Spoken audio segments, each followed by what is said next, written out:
Hello friends, কেমন আছো তোমরা সবাই? আমি জাহিদ আবারও চলে আসলাম তোমাদের মাঝে। হ্যাঁ বন্ধুরা, তোমরা যদি চ্যানেলটিকে সাবস্ক্রাইব না করে থাকো, এক্ষুনি লাল বাটনে ক্লিক করে চ্যানেলটিকে সাবস্ক্রাইব করে থাকো এবং পাশে থাকা বেল আইকনটি তোমরা অবশ্যই ক্লিক করতে ভুলবে না যেন। আর হ্যাঁ, যারা অবশ্যই চ্যানেলটিকে সাবস্ক্রাইব করে রেখেছো তাদেরকে অনেক অনেক ধন্যবাদ। বন্ধুরা, আজকে অনেক দিন পর তোমাদের মাঝে চলে আসলাম। হ্যাঁ, অনেক দিন পর। তো অনেকদিন পর এসে তোমাদের মাঝে আমাকে অনেক অনেক ভালো লাগছে যে তোমাদের মাঝে আবার ফিরে এসেছি। বেশ কিছু কারণে আমি অনেকদিন আসতে পারি না, যাই হোক এখন মনে করছি যে ইনশাল্লাহ এটা কন্টিনিউ করব। তো তোমাদের জন্য একটা সুখবর হলো, সুখবরটা হচ্ছে বিশেষ করে যারা 9 এবং 10-এ পড়ো, যারা 9 এবং 10-এ আছো তাদের জন্য সুখবর হচ্ছে শুধুমাত্র এদেরকে টার্গেট করে আমি একটা সিরিজ সাজাচ্ছি। তো সিরিজটা কি, যে 9 এবং 10-এ যে সকল গ্রামারগুলো আছে, বিশেষ করে ইংরেজি সেকেন্ড পেপারে যেসব বিষয়গুলো আছে, আমি সবগুলো খুঁটিনাটি একেবারে কি বলবো যে A to Z আলোচনা করার আমি চেষ্টা করব। তো সেই উদ্দেশ্য এবং সেই পরিকল্পনা নিয়েই কিন্তু আমি এবার ক্লাসগুলো আরম্ভ করছি। এবং যারা 9 এবং 10-এ আছো তাদেরকে উদ্দেশ্য করে যেহেতু ক্লাসগুলো আমি এখন নিয়ে থাকবো, তাদের অনেক উপকারে আসবে আশা করি। এবং অন্যান্য যারা দেখছো বা অনার্স এবং MBA বা BBA লেভেলের যারা দেখছো, অবশ্যই তোমাদের ভাই বা বন্ধু যারা 9 এবং 10-এ পড়ে, বন্ধুর ছোট ভাই, তাদেরকে অবশ্যই এটাকে প্রোভাইড করে দাও এবং এটাকে জানিয়ে দাও যে ক্লাস 9 এবং 10-এর জন্য এই সিরিজ, এই ক্লাসগুলো খুবই গুরুত্বপূর্ণ। এবং আশা করি এই ক্লাসগুলো দেখে তারা পুঙ্খানুপুঙ্খভাবে জিনিসগুলো বুঝতে পারবে এবং আমার মনে হয় যে সেকেন্ড পেপারে আর কোনো ধরনের কোনো প্রবলেমগুলো থাকবে না। ওকে বন্ধুরা, এবং আমি আরেকটি কথা বলতে চাই যে তোমরা যদি এই 9 এবং 10-এ যারা পড়ছো এই ক্লাসগুলোকে ফলো করো, যদি সঠিক নিয়মে এগুলো ফলো করো, তাহলে তোমাদেরকে আর অন্য কোথাও কোনো কিছুই এটাকে যেতে হবে না আশা করি। তো আমি আজকে শুরু করব পার্টস অফ স্পিচ দিয়ে। পার্টস অফ স্পিচে আমার ডেসক্রিপশানে লিঙ্কটা দেওয়া আছে, যে পার্টস অফ স্পিচ নিয়ে আমি একটা ক্লাস নিয়েছিলাম, সেখানে শুধু পার্টস অফ স্পিচের কি এবং এর ক্লাসিফিকেশনটা দেখেছিলাম।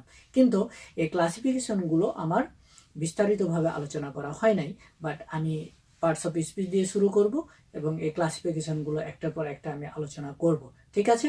এবং অবশ্যই চ্যানেলে গিয়ে প্লেলিস্টে গিয়ে তোমরা অবশ্যই খুব সুন্দরভাবে সাজানো আকারে সিরিজ বাই সিরিজ পেয়ে যাবে। ভিডিওগুলো খুব ছোট হবে, আজকে যেহেতু একটু প্রথম ভিডিও একটু ভূমিকাটা বেশি হয়ে গেল, বাট ভিডিওগুলো অনেক ছোট হবে, তোমাদের কোনো অসুবিধা হবে না, তোমরা পার্ট করে এগুলো দেখে নিতে পারবে। তো চলো বন্ধুরা, আমরা আজকে দেখি যে পার্টস অফ স্পিচের প্রথম যেটা হচ্ছে নাউন, আমরা নাউন নিয়ে আজকে আলোচনা করব। তো নাউন নিয়ে আলোচনা করতে গেলে আমরা যেটা জানি, আমরা প্রত্যেকে এগুলো যারা ক্লাস 9 এবং 10-এ পড়ি, আমরা এই জিনিসগুলো কিছু হলেও স্লাইটলি ধারণা কিন্তু সবার আছে। তো নাউন কাকে বলে? নাউন হচ্ছে আমরা যেটা বুঝি যে কোনো বস্তু, কোনো জায়গা, কোনো প্রাণী, কোনো কোনো কিছুর নাম, এই জায়গা, এই জিনিসগুলো কোনো নামকেই আমরা কি বলি? নাউন বলি। সো নাউনটা আমরা জানি। এখন কোনগুলো কোন নাউন, এই জিনিসগুলো আমরা এখন আলোচনা করার চেষ্টা করব। তো নাউনকে অনেক বইয়ে অনেকভাবে এটাকে ভাগ করা হচ্ছে, অনেক রাইটাররা এটাকে অনেকভাবেই ভাগ করেছে। তো যে ভাগগুলো বা যে নাউনগুলো আমাদেরকে সবচেয়ে বেশি ভোগায় যেটা বলবো, এবং মনে রাখার কষ্ট হয়, আর যে নাউনগুলো আমাদের সবচেয়ে বেশি ব্যবহৃত হয়, আমি সেই নাউনগুলো আজকে আলোচনা করব। তো দেখো, আমি প্রথমে আমি কি করেছি, একটা পার্ট করেছি। এখানে দেখো 3টা পার্ট আছে, এটা একটা পার্ট, এটা একটা পার্ট, আমি ডায়াগ্রাম আকারে সাজিয়ে নিয়েছি, এবং এটা একটা পার্ট। তো দেখো 3টা পার্টে আমি আলোচনা করব আজকে নাউন। 3টার মধ্যে কতটি আমি আলোচনা করব দেখো। একটা হচ্ছে কনক্রিট নাউন, প্রথমে আমি আলোচনা করব কনক্রিট নাউন। কনক্রিটের পাশাপাশি আমি রেখেছি অ্যাবস্ট্রাক্ট নাউন। ওকে, অর্থাৎ কনক্রিট এবং অ্যাবস্ট্রাক্ট নাউনটা আমি পাশাপাশি আলোচনা করব। Then common noun, common noun, proper noun. Common noun এবং প্রপার নাউনকে আমি পাশাপাশি আলোচনা করব, এবং সিঙ্গেল ভাবে কি করব, কালেকটিভ নাউনটাকে আলোচনা করব। তো প্রথম ক্লাসে বা এই ভিডিওতে আমি এই কালেকটিভ পর্যন্ত আলোচনা করব, এবং নেক্সট আমি কাউন্টেবল এবং আনকাউন্টেবল নিয়ে সামান্য জাস্ট 2 থেকে 3 মিনিটের একটা সংক্ষিপ্ত আলোচনা করব। তাহলে নাউনের যে ক্লাসিফিকেশনগুলো আমাদের শেষ হয়ে যাবে। তো আসো বন্ধুরা, আমরা দেখি যে কনক্রিট নাউন। এখন কনক্রিট এবং অ্যাবস্ট্রাক্ট নাউন দুইটাকে পাশাপাশি রাখার কিছু কারণ আছে, যাতে তোমাদের বোঝার সুবিধা হয় এবং মনে রাখার সুবিধা হয়। এজন্য আমি এটাকে পাশাপাশি রেখেছি। তো তোমরা যদি এভাবে কনক্রিট এবং অ্যাবস্ট্রাক্ট নাউনকে পাশাপাশি রেখে আইডেন্টিফাই করার চেষ্টা করো যে এটা কোন নাউন, তোমাদের জন্য কিন্তু সো ইজি হবে। আমি সেই দিক বিবেচনা করেই কিন্তু এটাকে পাশাপাশি রেখেছি। আবার কমন এবং প্রপার নাউনকে যদি তুলনামূলকভাবে আলোচনা করো বা এটাকে অ্যানালাইসিস করো, তাহলে খুব সুবিধা হবে তোমাদের মনে রাখতে। তো দেখো, কনক্রিট নাউন বলতে আমরা কি বুঝি? কনক্রিট নাউনকে আমরা বুঝি যে ওই জিনিসগুলোর নাম যে জিনিসগুলোকে কি করা যায়, দেখা যায়, এটার অস্তিত্ব আছে, এটা বাস্তবে আমরা দেখতে পাচ্ছি। তাহলে কি হলো, এটা একটা আচ্ছা, কনক্রিট এমনি মানেই হচ্ছে তোমার বাস্তব। কনক্রিট মানেই হচ্ছে তোমার বাস্তব, তার মানে এটা একটা যেহেতু নাউন, এটা তো অবশ্যই নাম হবে। তাহলে বাস্তবে আমরা যা কিছু দেখতে পাচ্ছি সেই জিনিসগুলো কিন্তু কি কনক্রিট নাউন। যেমন ধরো এই বোর্ডটা, হোয়াইট বোর্ড, এটাই কিন্তু একটা কি আমি বাস্তবে দেখতে পাচ্ছি, বাস্তবে আছে। দেখো কয়েকটা পয়েন্ট, বাস্তবে আছে, আমি এটাকে দেখতে পাচ্ছি, আবার দেখো এটাকে ছুঁতেও পারছি। তাহলে যে নাউনটাকে আমি বাস্তবে দেখতে পাবো, ছুঁতে পাবো, সেটাই হচ্ছে কি কনক্রিট নাউন। তো দেখো, আমি এখানে কয়টা উদাহরণ দিয়েছি। একটা হচ্ছে ফোন, ফোনকে আমি টাচ করতে পারবো, দেখতে পাচ্ছি এবং এটার অস্তিত্ব আছে, অর্থাৎ এটা বাস্তব, আমি দেখতে পাচ্ছি। ওকে, দেন পেন, একই রকম ডোর এবং কম্পিউটার, এবং অসংখ্য, আমি জাস্ট 4টা উদাহরণ এখানে দিয়েছি। অসংখ্য এই জাতীয় জিনিস তোমাদের চোখের সামনে যা কিছু আছে, যা কিছু দেখতে পাচ্ছ, যেটাকে ছোঁয়া যায়, যেটাকে ধরা যায়, যেটাকে দেখা যায়, এই জিনিসগুলো হচ্ছে কনক্রিট নাউন। মনে থাকবে? তাহলে মনে রাখার একটা হচ্ছে, কনক্রিট হচ্ছে, যদি বাংলাটা মনে রাখো, বাস্তব, যেটা বাস্তবে তোমরা দেখতে পাচ্ছ, সেটা হচ্ছে কনক্রিট নাউন। এবার হচ্ছে আমি পাশাপাশি আলোচনা করছি যে অ্যাবস্ট্রাক্ট নাউন। অ্যাবস্ট্রাক্ট নাউনটাকে কেন পাশাপাশি রেখেছি? কনক্রিট নাউনের ঠিক বিপরীতটা। বিপরীতটা কি? অ্যাবস্ট্রাক্ট নাউনটা হচ্ছে, আমি যদি বলি এটাও যদি হয় বাস্তব, এটা হচ্ছে অবাস্তব, অর্থাৎ এটাকে দেখা যায় না, ছোঁয়া যায় না। তাহলে দেখা যায় না, ছোঁয়া যায় না, অথচ এমন কিছুর নাম আছে, সেটাকে হচ্ছে অ্যাবস্ট্রাক্ট নাউন। তাহলে এমন কি হতে পারে? দেখো, আমি একটা উদাহরণ দিয়েছি, কারেজ। কারেজ একটা সাহসী বা সাহস। আবার দেখো, ওয়ানেস্টি, লাভ অ্যান্ড পলিসি, হ্যাপিনেস, সরো, এই জিনিসগুলো কি? এগুলো কিন্তু দেখা যায় না, তাহলে কি করা যায়? অনুভব করা যায়। তাহলে অ্যাবস্ট্রাক্ট নাউনের আরেকটা আমরা নাম দিতে পারি অনুভব বা ভাবমূলক। ভাবমূলক যে সব জিনিসগুলো হয় এবং তার যে একটা নাম আছে, সেটাই হচ্ছে অ্যাবস্ট্রাক্ট নাউন, যেটা ছোঁয়া যায় না, ধরা যায় না, আমরা দেখতে পাই না, বাট অনুভব করতে পারি। তাহলে একটা হচ্ছে অনুভব করা যায়, অনুভব করতে পারি, আর একটা হচ্ছে অনুভবের ব্যাপার না, আমরা ছুঁতে পারি, বাস্তবে সবকিছু ছুঁতে পারি। তাহলে দুইটা জিনিস আমার মনে হয় তোমাদের মধ্যে ক্লিয়ার হয়ে গেল, কনক্রিট এবং অ্যাবস্ট্রাক্ট নাউন। তাহলে এখানে দেখো যে কারেজ, কারেজটা কি হয়, আমাকে অনুভব করতে হয়, এটাকে ছোঁয়া যায় না, ধরা যায় না, দেখাও যায় না। একইভাবে অনেস্টি, সততাকেও তুমি কোনোভাবেই ধরতে পারবা না, ছুঁতে পারবা না, কিছুই করতে পারবা না, কিন্তু এটা বোঝা যায়। লাভ, ফিলিংস, তাহলে এই জিনিসগুলো হচ্ছে আরেকটু ভাবে আমি যদি বলতে পারি, এটাকে ফিলিংস বলা হয়।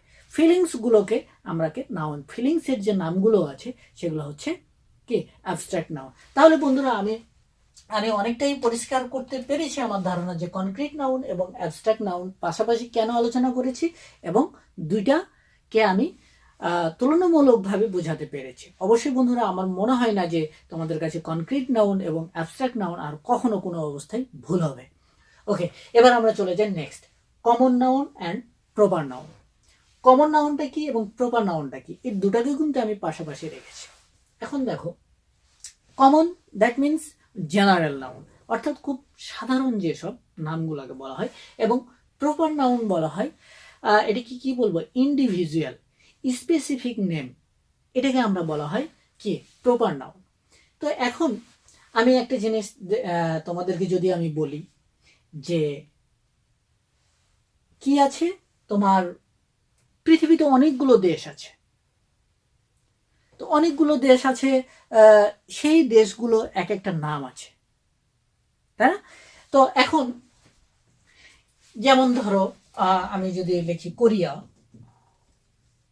বাংলাদেশ, ইন্ডিয়া, এগুলো এক একটা দেশ, শ্রীলঙ্কা, দেন মালদ্বীপ, ভুটান, তাই না? ভুটান, আমেরিকা, ওকে, থাইল্যান্ড, এগুলো প্রত্যেকটা এক একটা কি দেশ। এখন এই দেশটিকে যদি এক কথায় আমি প্রকাশ করতে যাই তাহলে কি বলতে হবে? এটিকে যদি এক কথায় আমি বলতে চাই, এটা দেশের নাম, এটিকে যদি আমি কান্ট্রি বলি তাহলে কি আমার ভুল হবে? কান্ট্রি যদি বলা হয় এই দেশগুলোকে বোঝায়, এতগুলো দেশের সমন্বয়ে কি গঠন হয়? কান্ট্রি বলা হয়। তাহলে এই জিনিসটিকে যখন এক কথায় আমি বলার চেষ্টা করছি দেন সেটা হচ্ছে কান্ট্রি। এটাই হচ্ছে তোমার কমন নাউন অর্থাৎ জেনারেল নাউন। আমি মনে হয় বুঝাতে পেরেছি যে কমন নাউনটা কি। তোমরা যদি এইভাবে মনে রাখো তাহলে দেখো অনেকগুলো দেশ মিলিয়ে যে সাধারণ নামটা হয় সেটা হচ্ছে general noun or common noun. আরো আমি যদি উদাহরণ দেই তাহলে দেখো কান্ট্রিটা হচ্ছে জেনারেল নাউন অর্থাৎ কমন নাউন।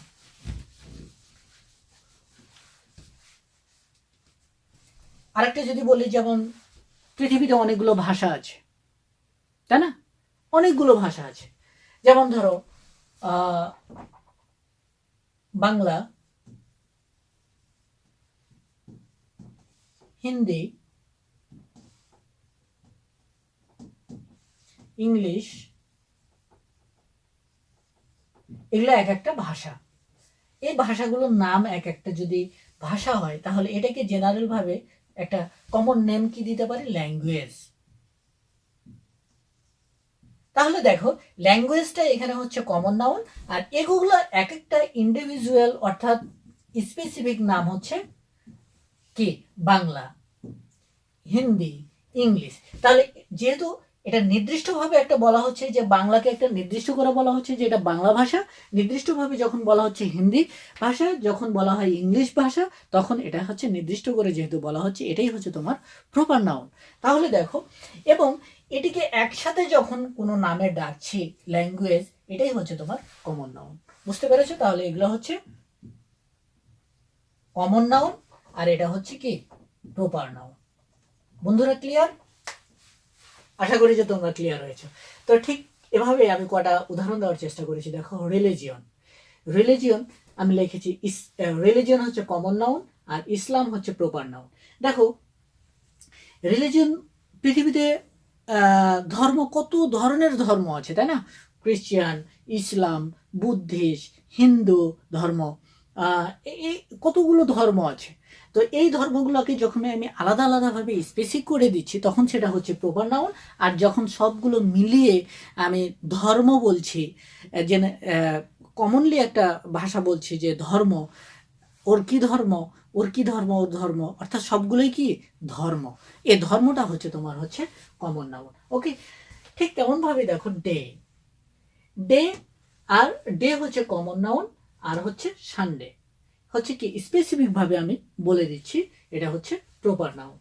মান্থ, মান্থ হচ্ছে কমন নাউন, স্পেসিফিক ভাবে যখন আমি বলছি যে ডিসেম্বর, দেন এটা হচ্ছে প্রপার নাউন। বাট মান্থ বলতে কিন্তু স্পেসিফিক ভাবে বোঝায় না। মান্থ বলতে বোঝায় যে 12টা মাসের যে কোনো একটা, সবগুলোই মান্থ, সবগুলোই মাস। যার কারণে তখন কি হচ্ছে? মান্থটা হচ্ছে কমন নাউন, এবং যখন স্পেসিফিক ভাবে কোন মাসটা বলে দিচ্ছি, নাম বলে দিচ্ছি, তখন হচ্ছে কি? Proper noun. আচ্ছা, সিটি একটু আগেই বললাম কতগুলো সিটি আছে পৃথিবীতে, বাংলাদেশেই কতগুলো সিটি আছে, সবগুলোকে মিলিয়ে যখন সাধারণভাবে বলা হচ্ছে যে সিটিগুলোতে, দেন সিটিটা হচ্ছে কি? কমন। বাট যখন কোনো সিটির নাম স্পেসিফিকভাবে বলা হচ্ছে তখন হচ্ছে কি? এটা হচ্ছে প্রপার নাউন। একইভাবে কান্ট্রি আমি দেখিয়েছি ম্যান, ম্যান বলতে সকল মানুষকেই বোঝায়, তাই না? যখন আমি নাম বলে দিচ্ছি রফিক, দেন এটা হচ্ছে প্রপার নাউন। ওম্যান, মারিয়া, ল্যাঙ্গুয়েজ বাংলা, আমি কি এগুলো সবগুলোই দেখেছি। তা আমার ধারণা যে আমি এখানে যে জিনিসগুলো দেখালাম দুইটা ভাগ করে, তোমরা যদি এই জিনিসটুকু মনে রাখতে পারো তাহলে কমন নাউন এবং প্রপার নাউন কখনোই এটা কি হবে না, তোমাদের ভুল হওয়ার কোনো সম্ভাবনাই নেই, কখনোই এই জিনিসটা ভুল হবে না আমি আশা করি। এবার লাস্টে যেটা আমি আলোচনা করব সেটা হচ্ছে কালেকটিভ নাউন। আচ্ছা, কালেকটিভ নাউন, কালেকটিভের নামকরণটাই হচ্ছে তোমার কালেকশন করা, তাই না? কালেকশন করে যে জিনিসগুলোর নাম হবে সেটাই হচ্ছে কি collective noun. It's very simple. আমি খুব একটা উদাহরণ দিয়ে দেখো যে স্টুডেন্টস, এখন স্টুডেন্টস যদি বোঝায়, দেখো এখানে কি আছে, স্টুডেন্টস লেখা আছে, আমি প্রথম যেটা উদাহরণ দিয়েছি স্টুডেন্টস। এখন দেখো অনেকগুলো স্টুডেন্টস, যখন স্টুডেন্টস বলতে তো একজনকে বোঝায় না, যখন 5 জন 7 জন 10 জন আমার সামনে যখন 10 জন স্টুডেন্ট আছে তখন এটা কি হয়ে গেল, যেখানে অনেকগুলো স্টুডেন্ট এসে বসে এবং পড়ালেখা করে সেটা একটা ক্লাসে তৈরি হয়। তাহলে দেখো একটা গ্রুপ অফ স্টুডেন্ট, আমি তার জন্য নামটা দিয়েছি group of students, group of soldiers, group of employees, group of criminals. তো যখন গ্রুপ অফ স্টুডেন্টস হয় তখন এটা কি হয়ে যায়, ক্লাস হয়ে যায়। যখন গ্রুপ অফ সোলজার্স হয়, যখন অনেকগুলো সোলজার্স একত্রিত হয় তখন এটার নাম হয়ে যায় আর্মি। তোমরা নিশ্চয়ই জানো এটা হচ্ছে আর্মি। দেন এমপ্লয়ি, একটা কোম্পানিতে অনেকগুলো এমপ্লয়ি থাকে, অনেকগুলো এমপ্লয়ি থাকে, তারা কাজ করে, সবগুলো এমপ্লয়িকে যখন একত্রে আমরা বলবো তখন সেটার নাম হয়ে যায় স্টাফ। স্টাফ বলতে কোম্পানিতে যতগুলো লোক কাজ করে, যতগুলো ওয়ার্কার আছে, যতগুলো এমপ্লয়ি আছে সেটাকে সবগুলোকে বোঝায়। তাহলে স্টাফটা হচ্ছে কি কালেকটিভ নাউন। দেখো অনেকগুলো স্টুডেন্টস মিলে, অনেকগুলো স্টুডেন্টস কালেক্ট করে একটা ক্লাস তৈরি হয়েছে, অনেকগুলো সোলজার্স কালেক্ট করে একটা আর্মি টিম হয়েছে, অনেকগুলো এমপ্লয়ি মিলে কি হয়েছে স্টাফ হয়েছে, এবং অনেকগুলো ক্রিমিনাল মিলে কি হয়েছে একটা গ্যাং তৈরি হয়েছে। গ্যাং কিন্তু কখনো একজন বা দুইজনে হয় না, তাই না? একটা স্টুডেন্ট দিয়ে ক্লাস হয় না, অনেকগুলো স্টুডেন্ট, গ্রুপ অফ স্টুডেন্ট যখন হয় তখন একটা কি হয়ে যায়, ক্লাসে রূপান্তরিত হয়। তাহলে তাহলে দেখো খুব সহজেই তোমরা বুঝতে পেরেছো, ক্লাস, আর্মি, স্টাফ, গোয়িং, এরকম অসংখ্য উদাহরণ আছে যেগুলো তোমরা এখন দেখলে আমি আশা করি যে তোমরা বুঝতে পারবা। তাহলে আমি আশা করছি যে তোমরা এখানে 1 2 3 4 5টা নাউন আমি একটা ক্লাসে আলোচনা করলাম, যদিও ক্লাসটা বড় হয়ে গেল, তারপরও আশা করি যে তোমরা 5টা নাউন, আমার মনে হয় আর কখনো তোমাদের ভুল হবে না। আমি চেষ্টা করেছি যতটা সহজভাবে, যতটা ন্যাচারালভাবে আমি উপস্থাপন করার চেষ্টা করেছি, এবং এই টেকনিকগুলো তোমরা কাজে লাগাবো, অবশ্যই এই জিনিসগুলো তোমাদের মনে থাকবে। তো সেই পর্যন্ত তোমরা ভালো থাকবে। আল্লাহ হাফিজ।